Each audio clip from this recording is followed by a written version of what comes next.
Vous avez peut-être déjà vu un spectacle d'hypnose et vous avez entendu la personne hypnotisée qui disait qu'elle ne se souvenait absolument pas de ce qui s'était passé ou de ce qu'elle avait pu faire. Naturellement, vous vous êtes dit que après avoir été hypnotisé, on a une amnésie. Et c'est quelque chose qui peut justement faire peur à certaines personnes par rapport à l'hypnose, justement. Est-ce qu'on se souvient de ce qui s'est passé après une séance? Parce qu'ils ont peur qu'on pourrait leur faire n'importe quoi et qu'ils vont tout simplement l'oublier. Alors rappelez-vous que dans cet état-là, on est toujours conscient, donc on entend tout ce qui se passe. Je l'explique dans cette vidéo.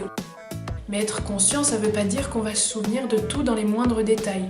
Mais ça, c'est un phénomène plutôt naturel. Je suis sûre que ça vous est déjà tous arrivé d'être en cours, d'écouter même assez attentivement le prof, mais d'avoir pourtant rien retenu, alors que vous y étiez.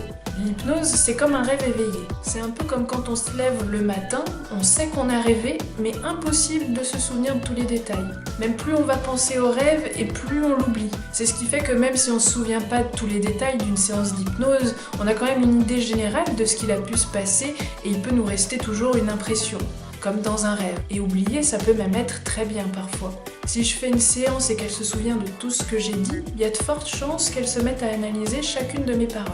Et en faisant ça, elle risque de défaire tout le travail inconscient. Et si elle ne sait même pas ce qui a été fait, elle ne pourra pas intervenir consciemment. Par exemple, c'est comme si une séance d'hypnose, on plantait des graines. Si la personne sait où j'ai planté les graines, elle va se dire « Oh, mais qu'est-ce que c'est des petites graines, et si je fais ça, qu'est-ce qui va se passer? Et si je les mets là, tiens, qu'est-ce que ça va faire? Et si je tire dessus ?» Du coup, elle empêche les graines de pousser correctement. Alors que si elle ne sait pas où je les ai plantées, les graines vont pouvoir pousser naturellement. Donc l'amnésie peut vraiment être très utile pour pouvoir permettre au changement de se mettre en place. Ceci dit, on n'a pas tout le temps une amnésie dans cet état-là. Ça peut arriver, mais c'est pas non plus tout le temps le cas. Si je reprends l'exemple des rêves, il y a des rêves dont on arrive très bien à se souvenir. C'est ce qui fait que certaines personnes vont en effet pouvoir être capables de redire les mots que j'ai utilisés. Et c'est vraiment très bien comme ça. Je pense que dans une séance d'hypnose, il se passe ce qui doit se passer. Si l'inconscient juge que ce serait intéressant de faire remonter les choses au conscient, il le fera.